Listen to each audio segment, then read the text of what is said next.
What up, what up? Happy holidays, Cannabuddies. Welcome to another episode of the Cannabis Man Podcast. Thank you for clicking on the show. I am your host, Don Kleppen, and I've got another great episode for you this week, listener. Got a lot of cannabis headlines to get to, some news around Illinois. I'll get to that in the news joint wrap. And my guest this week is a cannabis entrepreneur, somebody who saw a business opportunity. He was already working in retail at a store kind of near the border of Illinois and Indiana, and he thought to himself, hey, you know something? I think people are starting to grow their own cannabis, and I think there's a business opportunity here. And so what became of it was this store inside of a store, kind of an inception grow store, if you will. And I'm looking forward to bringing that conversation to you later in the episode. All that and more coming up on this holiday edition episode of the Cannabis Man Podcast.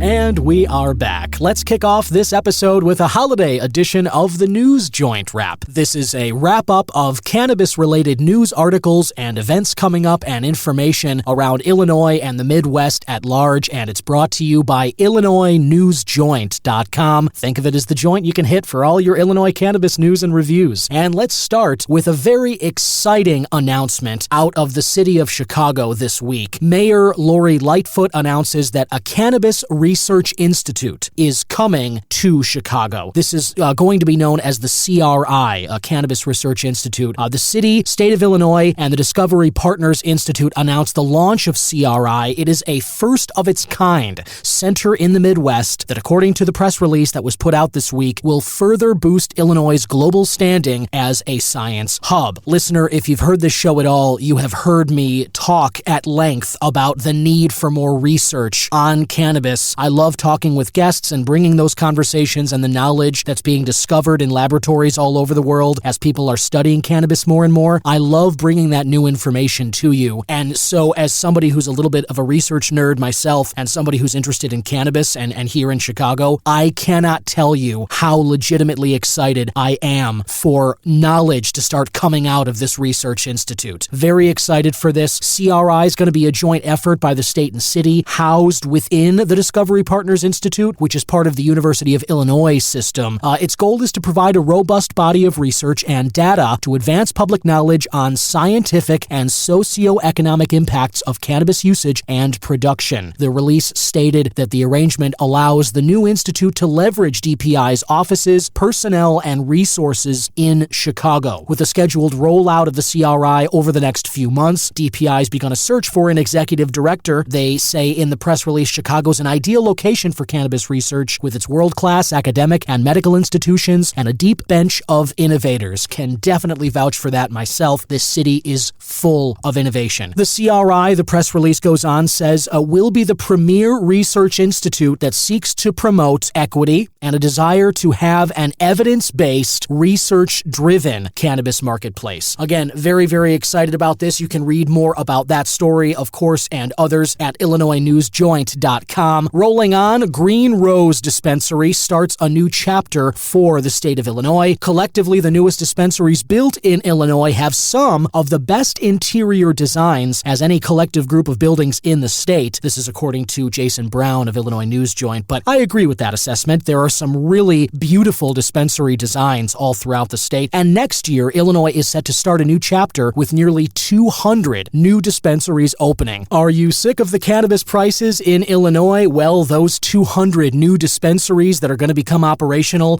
that will nudge those prices down, as the executive director of the Cannabis Business Association of Illinois, Pam Altoff, said in my second episode when I interviewed her. She pretty much guaranteed that the more businesses, the more dispensaries there are operating in Illinois, that brings prices down. And that's just sort of a principle of most free markets. You know, when businesses are competing against one another for our dollars, it's better for us because they have to nudge their prices down. When you see gas stations and they're across the street from one another, which one do you go to? Do you go to the one out of a sense of brand loyalty, or do you go to the one that's a few cents cheaper? I'm going to guess it's to the few cents cheaper one every single time, because they have to nudge their prices lower to try and encourage you, incentivize you to come into their business. So this is very exciting news, and leading the wave of new dispensaries with a unique interior design is the recently opened dispensary Green Rose. This is a Chicago-based cannabis company with an experienced veteran, female, Black, and Latino ownership team committed to providing customers with top-line products and an exceptional customer experience. This Green Rose is located at 612 North Wells in Chicago, and free parking is available there. That is really valuable. The interior also includes a green floor, state-of-the-art ordering kiosks, and in-store pickup. When the Green Rose team started GRI Holdings back in 2019, the goal was to win some licenses, and now that they've secured 2 dispensary licenses, a craft grow, infuser, and transporter, GRI is focused on expanding its business relationship with Green Rose Cannabis to become the most valuable asset in the Green Rose Cannabis portfolio. The team, which also includes Compliance Director and GRI Holdings co-founder Jay Stewart and Security Director and GRI Holdings co-founder Tom Wheeler, believes that the increased competition should gradually bring down retail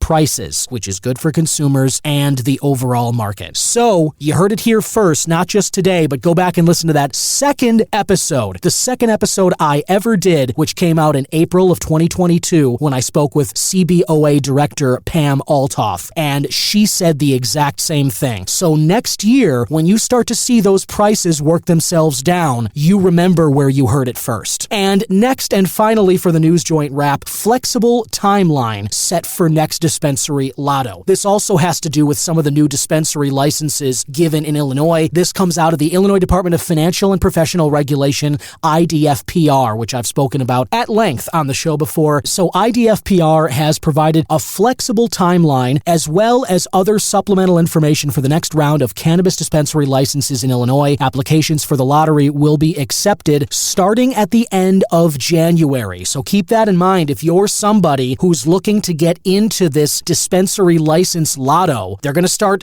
taking applications again at the end of January. While the rules for the lottery process do provide flexibility on timing, IDFPR currently anticipates accepting applications for 2 weeks. This will be through Tuesday, February 14th, 2023. IDFPR will then publish a list of lottery participants by the 21st of February, and after a period of applicants to contest the list of those participating, IDFPR may publish an updated list, and then as soon as possible after that final list is published, IDFPR will conduct a lottery with the Illinois Lottery and publish the certified results after the lottery has concluded. So those interested in applying should review the rules. You can see a mock application, a proposed timeline, and other relevant documents. That's all available now at the Department's Adult Use Cannabis Program webpage. You can see a link and you can find out more information about this story, the others I mentioned today, and all of the Illinois cannabis events coming up at IllinoisNewsJoint.com. And now let's move on to my strain of the week. I was able to score a pretty sweet deal in my estimation from the Sunnyside in Wrigleyville this week, listener, and I'll normally check there whenever I'm running low, and I was able to score a pretty good one last weekend. I'm recording this on the 23rd of December 2022, and I shopped for this earlier in the week, Monday or Tuesday, I want to say, and this strain of this week for me is one I haven't tried before, Space Monkey. This is a sativa, very heavy sativa, and it's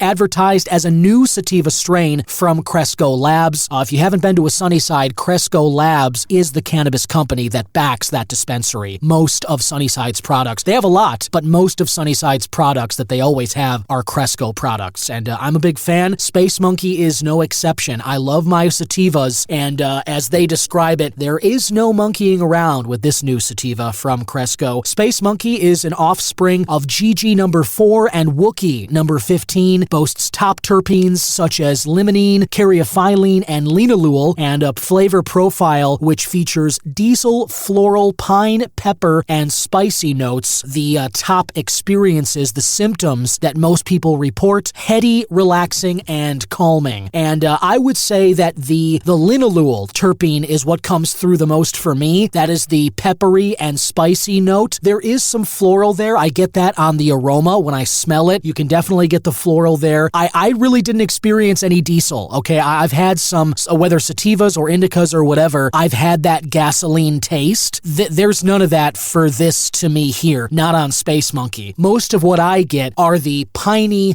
peppery, and spicy notes, and I do feel the heady, relaxing, and calming effects though, which is strange for a sativa. I've talked about sativas on the show before. Most of the time I use them for creative energy. I'll smoke them during the day, and you get a little bit of a boost. You get it whether mentally or even physically. Sativas, what I like so much about them is that they give me a little boost of energy and creative inspiration. Now, this Space Monkey from Cresco, I got it in the high supply packaging. This is a 7-gram package, and I got it for $56 at Sunnyside. They're out of stock of it right now. I'm looking at the website. However, there are some really good deals of high supply, popcorn especially. They've got their eighths and their regular old flour, but the thing about popcorn is that it's perfect for those looking for buds in bulk. Popcorn is, if you've not had it before, maybe you know what I'm talking about here, but if you haven't had popcorn before, if you've gone to the dispensaries and you're basically buying dry flour, popcorn is smaller buds. It's dry flour. It's just like a regular old eighth, but the small buds develop just beneath the plant's larger colas. And even though they're small in size, they pack similar potencies to their full-sized counterparts. That is on the display label for the high supply. And the popcorn, I've had it multiple times. Again, this is my first time having Space Monkey, but I've bought high supply popcorn before, and I'll tell you, I've mentioned on this show some of the products that I've gotten that were discounted, seemingly due to some defective quality. And this is not one of those situations. The date on this, the displayed THC for the package is 28% total cannabinoids for the package. It's a little less. It's about 2750 for the THCA. The harvest date was October 4th, packaged on December 3rd, and they say use it by December 3rd of 2023. So October 4th harvest date, and then packaging on the 3rd, about 2 weeks before I picked this up. That, to me, listener, is right in the sweet spot, and they discounted it to the point where I got this 7 grams for $56. You might be in another state. You might be laughing that I'm celebrating this deal when you're buying ounces for $15. That's fine, but trust me, I'm going to get to those state markets later in this episode. That is not perfect either. You might be one consumer who's celebrating some really low prices in those states, but there are a lot of people who are not celebrating the low prices. They are panicking because of the low value of cannabis in those markets, and I'm going to talk about that a little bit later. But Space Monkey is my strain of the week, a new product, a sativa, lovely sativa with limonene, caryophyllene, and linalool, and you can get those heady, relaxing, and calming effects from it. And I'm enjoying this Space Monkey alongside my coffee. Love my coffee and cannabis, listener, and I'm pretty hyped up on this Friday morning, as you may or may not be able to tell, but cheers to you with this delicious coffee from Kenya. Pardon the slurp. I just enjoy doing that sometimes. And I am going to smoke the Space Monkey out of my CS Drift, which I'm still loving. The bong that I got, the acrylic bong, courtesy of 420pipes.com. Nick Thomas, happy holidays, big shout out. I know Nick is running some holiday specials at 420pipes.com. If you're looking for a gift for the stoner in your life, it's not too late. They might do same-day delivery depending on where you are, but even if it's not same day, they're very good about quick delivery, and they have a lot of discounts. You can always find products for $4.20 a day. And whatever you buy, whatever you get from 420pipes.com, don't forget to enter the promo code CannabisMan at checkout, and you can knock 10% off of your entire cart order. So check that out. And the CS Drift, which is the acrylic bong that I released a video of, I love this thing. And Nick was kind enough to send me this attachment for the CS Drift. This is an ice catcher, and it also improves the mouthpiece part of the CS Drift Drift itself. If you've used it, it's just an acrylic pipe, and so it's perfect. It's a wonderful device, but this ice catcher sort of allows for a smoother mouthfeel when you take the hit, and not only that, it's a really cool ice catcher that stays at the top of the bong so that your ice isn't going down into the bottom. The ice is near your mouth, and because of that, the hit that you take from this is a lot cooler. It's a lot more refreshing. You really get that like wintry blast of icy air right in on every hit, and it fits just your basic ice cube out of your freezer container, or I've used some other ones. If you want to go out and chip some of the ice off of your house or windows from this crazy whopper of a winter storm that we're going through right now, you can fit that in this ice catcher as well. And so thanks to Nick, and remember, Cannabis Man at 420pipes.com. You can get 10% off of your order there. So cheers and happy holidays as I ingest some of this Space Monkey out of my icy cool CS Drift from 420pipes.com.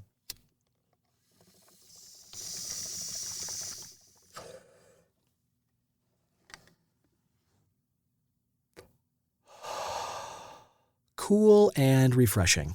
Just nice. I did get that piney, and I got a little bit of a peppery exhale taste there from the Space Monkey. You really do get that. I don't get any diesel. I hardly get any floral, but the pine, pepper, and spicy notes really come through, even through the icy blast of air on the CS Drift there. And now for this week's interview. Got a great conversation ahead here, listener, but before we get into it, if you wouldn't mind, just do me a favor if you haven't already, leave a rating or review for the podcast. Scroll down in this app. However you're listening to this, do me a favor, hit the 5-star icon, or if you feel like reviewing the show, I would really appreciate it. If you're listening on YouTube, I do upload the show onto YouTube as well, and if you could hit that subscribe button, smash the bell icon so that you get notified every time a new episode is up, I would very much appreciate it.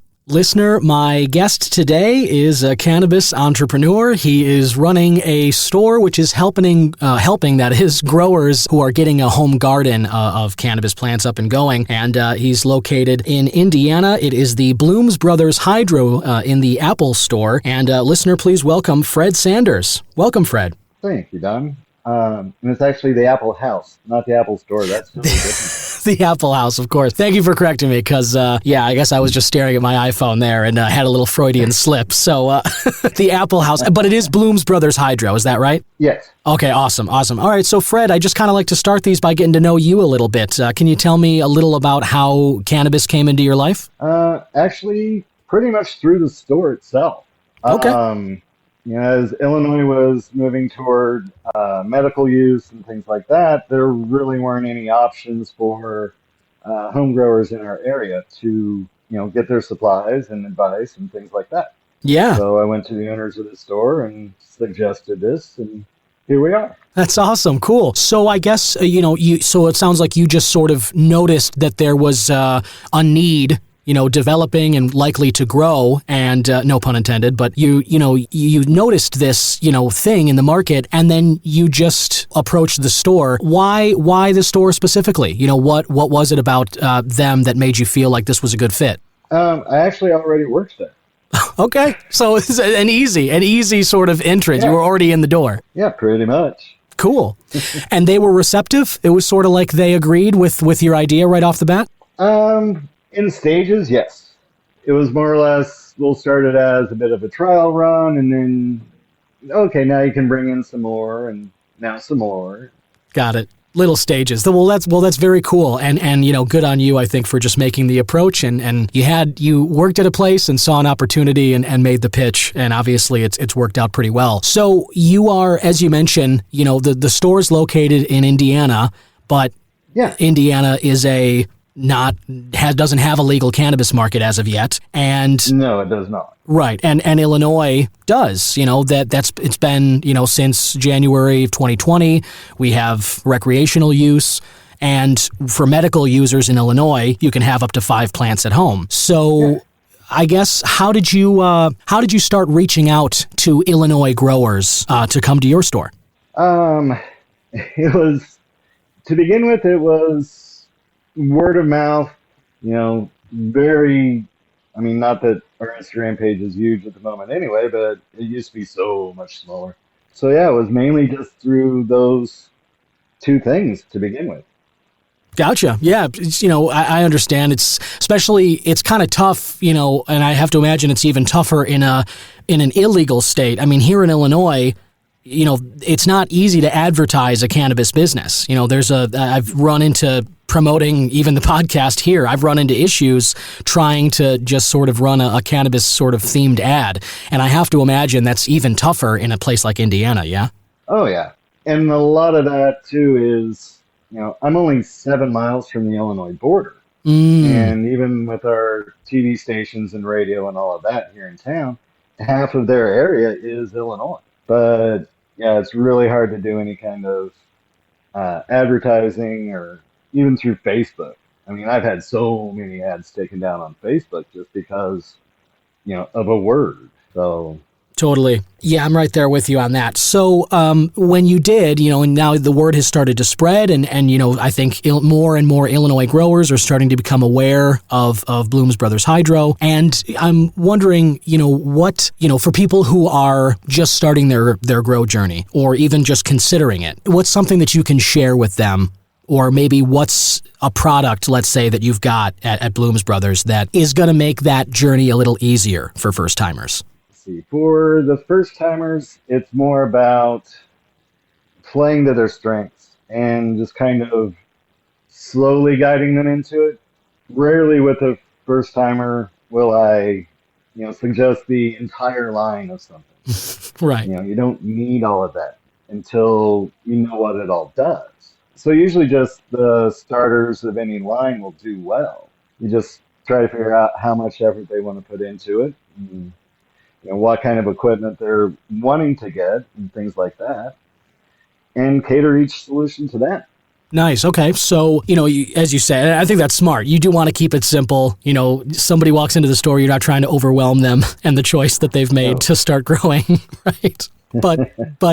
So for instance, like you say, like sort of a starter product, for instance, like what is, what is something that you would recommend? I think like if somebody was saying, I've got a couple of seeds here and I'm looking to start my first plant, what are the essentials for a home grow, let's say? First off, figure out if they're doing auto flowers or photo periods and go from there. If they're doing autos, there are a couple of really good options that are more or less hands-off. Either, One Shot from Nectar for the Gods, the Pride Lanes from Green Grow. Both of those do very well in kind of a minimal input setting. If it's somebody that, they're picking it up as more of, I need something to do, takes my mind off of this and things like that, then you can get a little more in depth. Or if they're growing photo periods, then you can kind of lead them more toward, a bottle regimen or a dry amendment regimen that, caters to what they're looking for in their plants. Interesting. So that's a great point. Now I'm just kind of, at some point I'll get my grow journey started here. I haven't yet. Recently got my medical card just within the last few months. And so I'm kind of somebody who is on the early stages of this myself. And so I'm interested, what's the difference aside from the involvement, like you just mentioned, in terms of if this is like a hobby for somebody who is looking to throw themselves into it, kill some time versus someone who maybe just wants the results of the crop, what's the difference between an autoflower and a pheno period? Was that the other one? Photo period. Photo period. Sorry. So what would you? How do you distinguish those? Easiest way is autoflowers are on a set time. You don't have to switch their light cycle to cause them to go into bloom or anything along those lines. As soon as that seed sprouts, you're on a countdown clock. Gotcha. So the yields you get out of it are kind of based on the genetics of the plants and things like that, whereas a photo period, it won't go into flower until you tell it to. Once you change its light cycle to the bloom stage, then that's when it goes into flower. Wow. That is fascinating. So it's just interesting that there's sort of two different styles to go with, and that to me, just hearing that photo period like that, it's interesting that you would be in control of that flowering stage. I mean, I think that's kind of cool. Yep.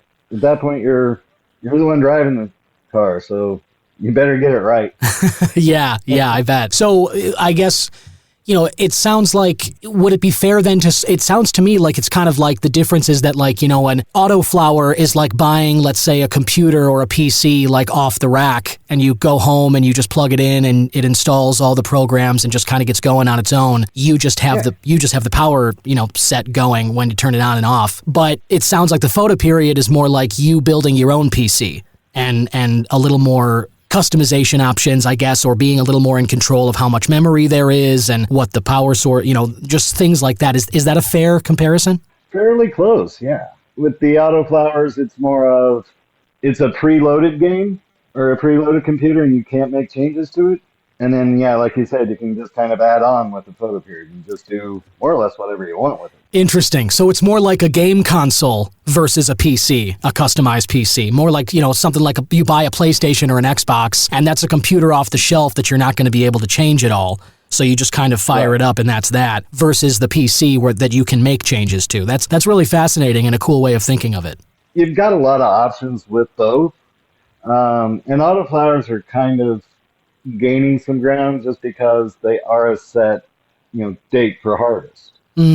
So for those medical patients that are looking to, kind of schedule their grow based on, when they can harvest and all of that, they're a great option. That's awesome. At least when you'll be, cutting your plant and drying and all of that, and you'll know when your next round of meds are ready. Yeah, I can see the appeal there versus for the other type, it seems like as you said, you're in control of when it flowers, but because of the variable nature of that, it's not on a set schedule. So you can't set your timer by it. You wouldn't know unless you were, as you said, you're driving the car. So unless you're very experienced in that regard, you probably wouldn't know when to expect it to flower until maybe that or rather when it'd be ready for harvest until that flower stage starts. Is that fair? Right. And granted, you're in control of that, but if you lose track of your grow and you kind of go a week extra into veg or something like that, then it throws off your whole schedule.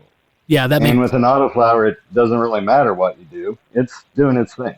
Nice. Yeah, I can totally see the benefit there of the autoflower, especially for, first timers or somebody who's, even again with a medical patient, for somebody who most important to them is to know when to expect that harvest date and when they can get their medicine. I can see why that's appealing and growing in popularity there. Fred, I'm interested. So what are some, let's say myself, I'm interested in autoflower. And again, this is my first kind of grow through. What would what products do you have at Blooms Brothers that are, what kind of light, let's say, what's a light fixture that's good for a first timer? You've got a couple of different options. Several different varieties of LED lights, which are some of my favorites, mainly because they're a little more expensive to begin, but they pay for themselves within a year or so.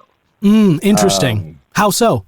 You'll have increased yields over some of the older style lights, lower energy costs by far. Nice. So yeah, they're a bit of a sticker shock to begin with, but after that, like I said, they'll take care of themselves. Nice. No, that's good to know. And I can, especially the shelf life of them and using less power over time, I think obviously that's beneficial, certainly.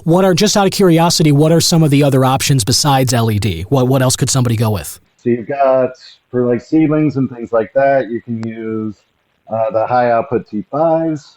For a veg cycle, you could do a ceramic metal halide, which is more of a blue spectrum, and you can also use it as a supplement in an LED grow, but not really needed. And then for flowering, you've got the high pressure sodiums, which will give you that red spectrum.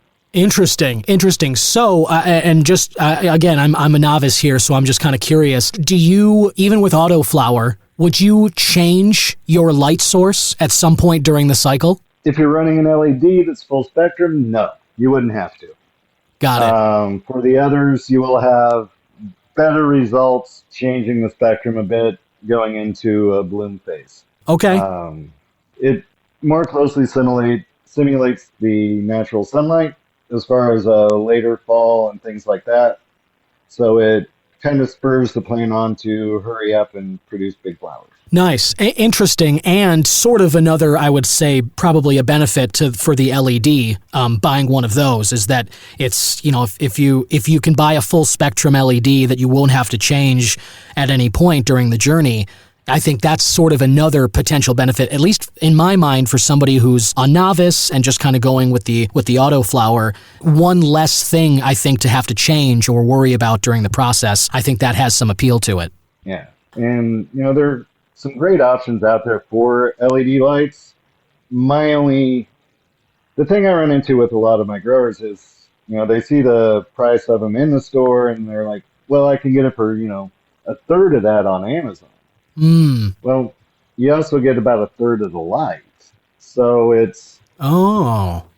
you're paying less, but you're also going to harvest less. Yeah, I get what you're saying. So some of the LEDs you're offering at Blooms Brothers, you're saying those would last longer, like just shelf life wise, like you'd get more plants out of them over the life of the light than what people are sort of suggesting that they could go buy similarly on Amazon, yeah?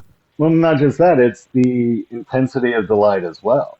Okay. So, yeah, it's a lower cost LED, but it's going to give you smaller results in your harvest each time because it just doesn't have the output that your plant would like to actually perform well.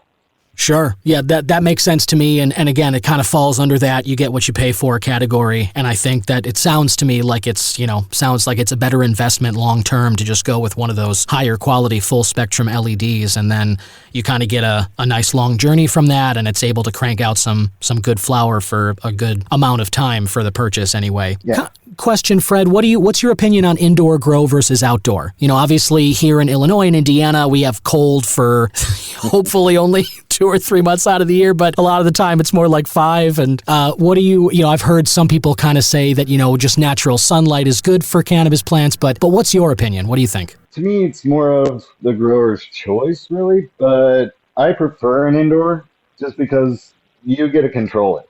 You don't have to worry about, a thunderstorm coming through or a deer walking through and eating your plant or anything along those lines. Man, I never even thought of that, but wildlife just walking through and grabbing, that's a hazard that I never even considered for a potential outdoor grow. That I imagine in some places that's probably a big problem. Yeah, and we've got hemp farms around here and things like that where they'll go through and do a granular fertilizer as they're transplanting, and then raccoons and things like that will come through overnight, pull the plants out of the ground, and then eat the stuff they want out of the fertilizer. Oh, geez. And just leave the plants sitting on the ground. What a sight in the morning to just come and see the plant food's been, swiped by some critter, and the plant is just laying there starving out of the dirt. Yeah. That sounds rough. Okay, cool. So I get you. So indoor because of the control. I totally understand that too. And then I guess just kind of one more aside from the light fixture, as we mentioned, and let's say you've got this autoflower and an indoor grow and somebody's just worrying about one plant. What is another important, what's something that you offer at Blooms Brothers, like plant food or a fixture? What is something that would help somebody, a first-time grower, just looking to do an autoflower? What else do you think is important besides the light? Like you got to have great lights, and the food is totally. It's a grower's choice at that point. You've got so many options. It's all about what they want to use. But the other main problem I have with a lot of the growers is the environment. They've got it in, just a closet or, a basement, and they're not really controlling the airflow, the humidity, things like that. And then they're running into problems with blossom rot and things like that, where they're developing molds and mildews in their plant, making it unusable. That's a really critical point. So the humidity and airflow is a big factor for indoor grows. You're saying like that pests and these other things that can come up. If you're not taking some control of those or worrying about them, they can lead to some parasites or other problems with your plants. Very much so. And outdoor, it's an issue as well, but you just can't control it. You know, Indiana, we get downright humid in the summer, and you know, a good thunderstorm right before you're chopping your plant, and you may have mold or you may not. Mm. But indoor, all of that's up to you, and it's easily controlled with the right equipment. You've just got to, you know, be willing to spend a bit for it. Sure. So I in that regard, humidity level and airflow, things like a fan, things like indoor fans, things like humidifiers or dehumidifiers, I guess, like you guys sell stuff like that? Yeah, we've got those. We also have the carbon filters. So, you know, if you're not sure which side of the state line you're on, you may just want to run a carbon filter so the neighbors don't know what you're doing. Sure. You know, and it also keeps the house from getting all funky for when the parents come by. Nice. Okay. Oh, hey, that is a pretty nice benefit so a carbon filter is sort of like an odor remover from the air too, in a way. Yeah, usually put those on the exhaust side of your ventilation system, and it, you know, more or less scrubs the air and keeps everybody from knowing that, you know, you're growing a grainy stump in there. Wow. That is great. That's great to know. And so you guys, I'm assuming, as you said, you have all those, you have humidifiers, dehumidifiers, fans, and carbon filters all available at Blooms Brothers Hydro? That we do. Excellent. And anything, I guess, anything just before I kind of, get into the end stage here, Fred, is there anything any products that you guys have now or that you have coming down the line that you're excited about? Anything you kind of want to share? As far as the cannabis side of it, we've got a really nice lineup for our customers. We're more than happy to do special requests if we can get them. There are a couple of distributors that, through, kind of a choice, we've determined we don't want to do business with. So some products we just won't carry. And then, as far as expanding in the store, we've actually, starting last week before, we're kind of beefing up our mushroom growing. Oh, very nice. That's exciting. Kind of a little bit of a related, but a different area, I have to imagine, different, factors. Yeah, and oddly enough, a lot of the same people. Yeah, I'm sure, but that's exciting too. I mean, there's a lot of excitement, just like there is around the cannabis industry.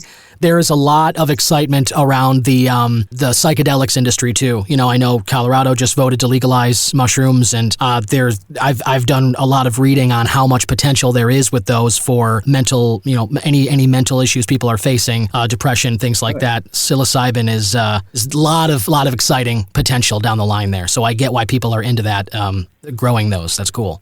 Exactly. And, the more we can get from, nature itself rather than relying on, a pill from a lab, all the better. Right on. Yeah, I agree with that completely, and I'm right there with you. I think it's satisfying and it's kind of fun when it's, we as humans, I think we're always looking to build a better tool for the job, and when there's something that exists in nature and has for thousands of years that sort of perfectly solves the problem, sometimes it's like, yeah, it doesn't really matter how well you do it in a lab or what you're trying to do. Sometimes the perfect solution is already there, all along. Yeah.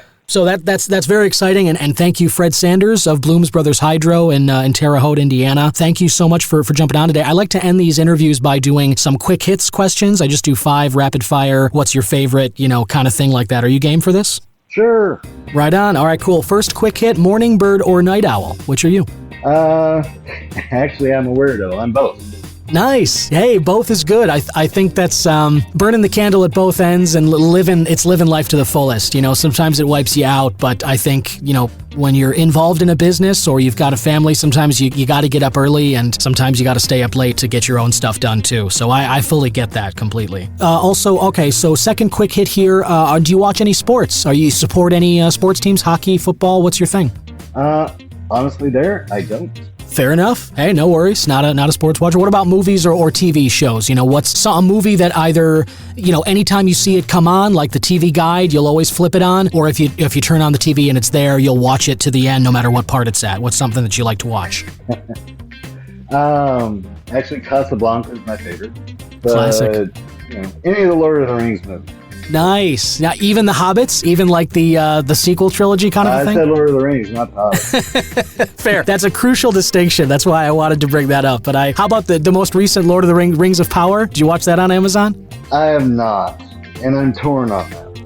Yeah, no, I understand. I was too, and I'll tell you, as somebody who was torn, I found that it got better as it went along, and I'm looking forward to the next season of it. It is a very good-looking show. All right. We may give that a try. Yeah, totally. It's something. It's something to watch, and there's some cool parts, definitely. Third quick hit, Fred. What's your drug of choice? I asked this of all my guests, and obviously, cannabis is a big topic on the show. But are you a coffee drinker, tea drinker? Do you like beer or wine at night? What's your substance? A really good dark beer. Nice. I like a beer you can watch an eclipse through. Yeah, that's good. Yeah, I like dark beers, especially, winter's coming when it's cold out. A dark beer I agree, that's really nice. It fits. Yeah. Fourth quick hit here. What is a dessert or cuisine that you if you're celebrating, if you just if you found out you had a great year at Bloom's Brothers Hydro and you're celebrating some great sales, what's a restaurant, or maybe if someone makes a good cuisine that you're craving, or if it's a birthday or something, what is something you like to eat? Birthday every year, it's a German chocolate cake. Oh, man. German chocolate cake. Yeah, those are indulgent, man. Those are good. Very much so. Yeah, nice. That's a good call. I like those. That's a great dessert there. And then finally, I guess what's some music you like to groove to? If you're tending to your plants, or if you're just kind of, whether you're getting something done and it's on in the background, or if you're just kind of getting yourself hyped up or chilling out after a meeting of some kind. What's some music you like to groove to? Couple of different options there, and I'd be amazed if most people have heard of them. Two Steps from Hell. Wow. They do a lot of cinematic and trailer kind of things, but their music is phenomenal. Nice, okay. And then as far as just normal everyday stuff, I don't know, that one's more of kind of 80s, 90s pop. Yeah, I get you. Yeah, the 80s had some and 90s too, but I know what you mean. 80s pop is I feel like it's kind of having a little bit of a resurgence, there are some modern artists that are going after that synth sound, and it feels a little like we're hearing some stuff on the radio that's kind of trying to recreate a little bit of that 80s pop sound, no? And for me, it's more of like a comfort food too. I mean, that's music I grew up with. So. Yeah, of course. Of course. And it's nice to do that, to revisit. It just kind of puts you in a good mental place. There's nostalgia wrapped up in the good tunes as well. I get that. Yeah. And now we can Google it and figure out we've been singing the lyrics wrong for 30 years. Isn't that always fun? Just some songs, man, everybody's got their debates on which way it goes. And it's always fun to look at those lyrics. I think it's just man... Had no idea that's what they were saying, but it's one of those things that we have the freedom to do now, as you said, Googling or just going online. We can actually explore deeper into those songs, and that's fun to do too. Well, hey, Fred Sanders, thank you so much for jumping on today. I appreciate you kind of sharing a little bit about your journey and what people can find at Bloom's Brothers Hydro in the Apple House in Terre Haute. Is that correct? Apple House, Bloom's Brothers Hydro? That is correct, huh? Awesome. Well, again, thanks a lot for jumping on here, and I look forward to talking with you more in the future and kind of grabbing some great supplies there as I go in on my own grower's journey. I appreciate it. Thank you, Don, for having me. Have a great day. You too. Take care. Bye.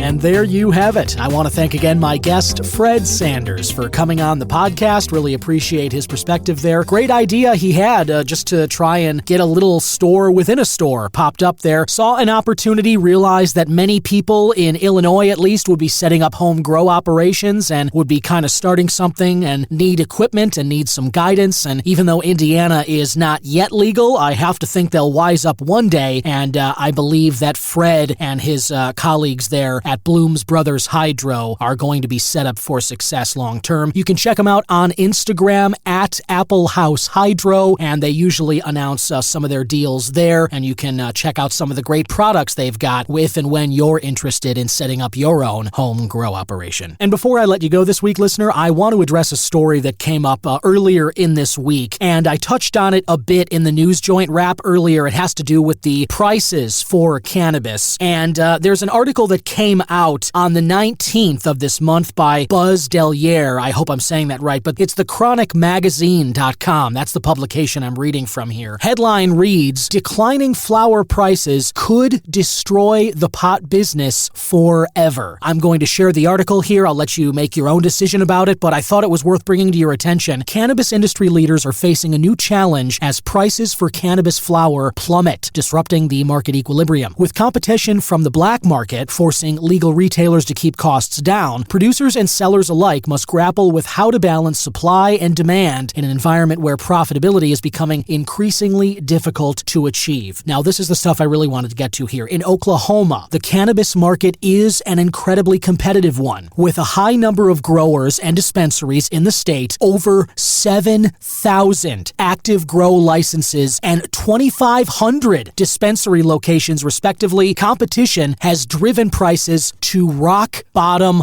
levels, and retailers are relentlessly striving for customer loyalty with unbeatable deals. In 2022, marijuana prices made history, cannabis prices, if you like, dropping to the lowest they had ever been. Cannabis data firm BDSA says retail prices fell 13% across all markets in 1 year. Wholesale declined even further, with Colorado's average per pound price plunging 51%, and in Oregon, 36%. The article goes on to say after an unprecedented surge of demand following COVID-19 lockdowns, the legal cannabis industry is now facing a challenging glut in supply. This oversupply has contributed to price declines that are further exacerbated by competition from flourishing black markets. BDSA went on to say the annual compound rate growth from 2022 to 26 is expectedly much higher for New Jersey and Missouri, both newly implemented laws. I've mentioned that on the show, at 35 and 37% respectively. Compare that with 1 to 2% projected in Colorado and Oregon. Now, that does make a little bit of sense because Colorado and Oregon have had legal markets for almost 10 years now. By 2024, they'll be on their 10-year anniversary of legal cannabis. Wholesale cannabis prices declining 51% in Colorado and 36% in Oregon. Something I've mentioned on the show in the past, the union in Colorado, the union representing licensed cannabis distributors and dispensaries. That union is asking for a moratorium on cannabis licenses. Now we see that their wholesale cannabis flower price has dropped 51%. This is why they want fewer licenses in that state. You talk about Oklahoma from earlier in this article.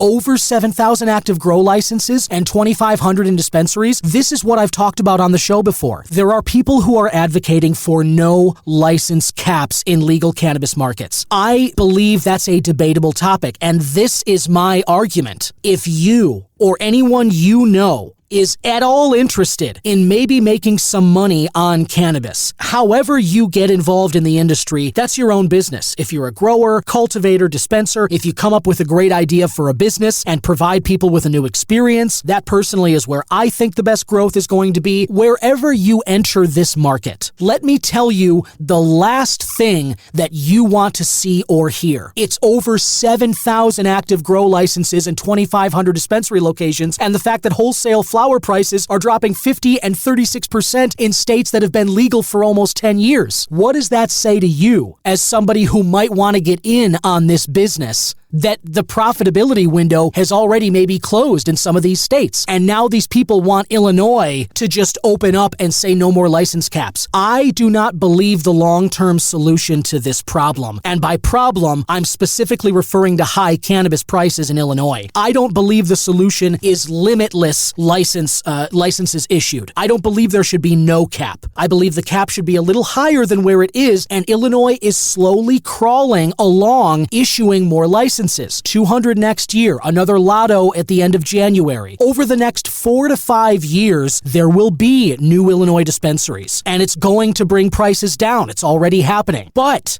what we don't want to do And I stress this point, as frustrating as it might be right now, what we don't want to do is to open the floodgates and let anybody grow their product and get it on dispensary shelves, because in 5 years, I'm telling you, we will be right where Colorado and Oregon are right now. We do not want to be there. I want cheap and good quality cannabis like everybody else does. But if there comes a day when I come up with a business idea for this new excellent legal market and a product about which I'm passionate, I want to believe that there's some profit potential down the road. I don't want to be reading that our state screwed the pooch and totally messed up and just put cannabis down to complete non-value level and let the black markets clean up because people were, incentivized in different ways to go that way. I don't want that to be the future for Illinois. I don't want that to be our reality. So what I'm suggesting for everybody is be patient. Right? Sometimes high cannabis prices can really get you down, especially if you're a medical patient. You really can't afford to be buying sometimes as much as you need throughout the month from Illinois dispensaries. I get that. And for right now, if you want to go to Michigan, if you want to go to Colorado or Oregon, if you want to go to these places and buy in bulk, maybe that's a good idea. But what I would warn you of, and what I caution to be wary of, is that in those states, as the prices hit rock bottom, the quality is not great either. You can get really good cannabis here in Illinois. This came up in my first episode talking with Matt Ross of Deep Space Creations and Bedford Grow. Matt Ross said it right then. He came from Colorado, and he said this exact thing right from day one of the show, that when you open the floodgates and you let anybody grow their weed and get the product on dispensary shelves, the average, the median quality of what product is out there goes down because anybody can do it. And because everyone's competing, the prices race to the bottom. And again, if you're looking to save as much money as possible and you don't care about the quality of your cannabis, then maybe that's a good place for you. Maybe you're happy with the way Colorado and Oregon are right now in terms of those price points. I know a lot of people who are driving outside of Illinois to places like Michigan to get their cannabis because the prices are better. I fully get that. People have been doing that in Illinois for decades with cigarettes, gasoline, and alcohol. They drive over the border to Indiana and they would drive back. People will find a better solution for themselves. But what I'm worried about here, what I worry about in the long-term health of legal cannabis, forget about 3-4 years from now, right?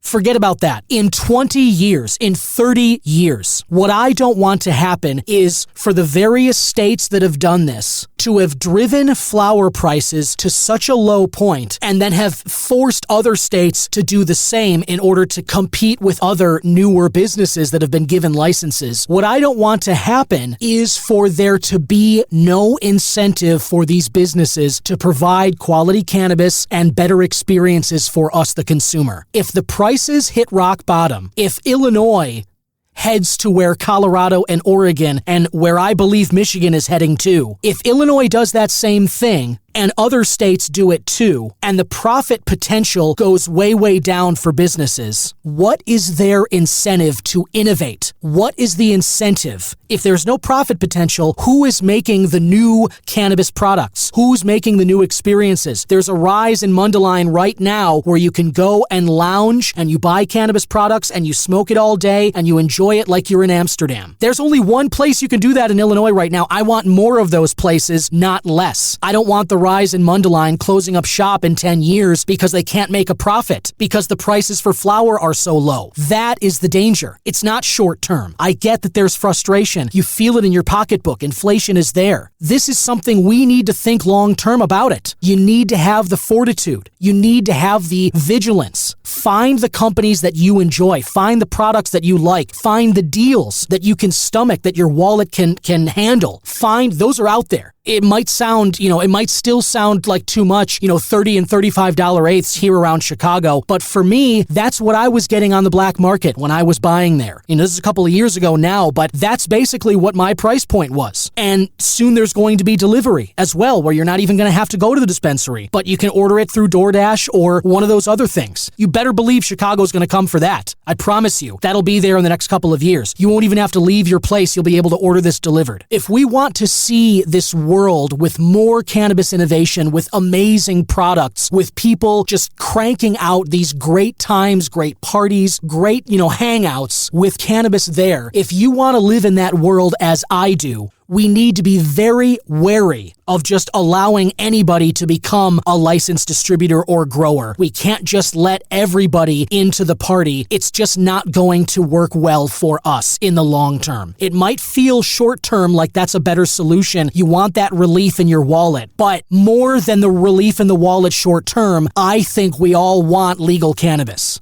I know I do.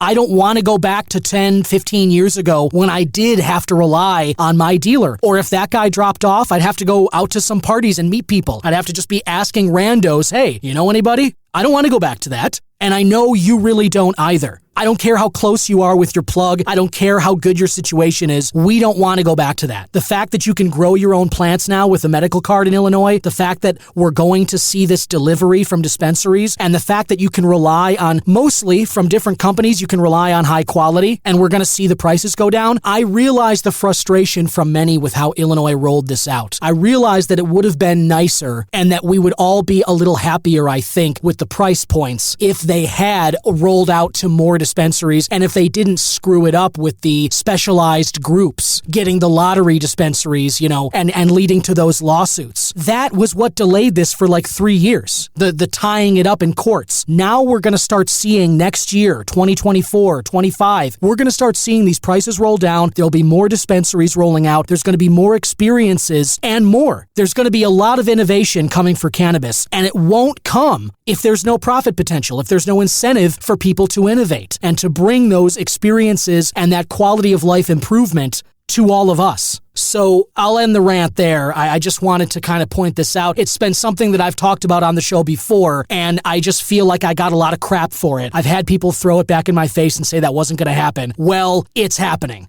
Wake up, look at Colorado, look at Oregon. This is reality. This is what happens in a market when you just let anybody in and provide something. The value for it races to the bottom. And we're witnessing this right now in real time. And I don't want Illinois to fall into that same well and just, fall apart here and go back to the dark days of cannabis is illegal and that's that. Anyway, I'll end the rant there. I want to wish you and your family a very happy holiday. Whatever you celebrate, I want you to have a great time. Enjoy it with the people that matter most to you. And unfortunately, there's sometimes around the holidays you remember those who aren't there anymore. And just think about the positives from those people. Remember the warm, fuzzy moments that you had with them and treasure those. The fact that you had those experiences in life, and then turn around and appreciate the people that are still here, the people that you can spend that time with and who make the holidays special for you. That's a real joy that these holidays kind of remind us of every year. And it's those are moments to treasure, and it's important to take advantage of those when they come around, because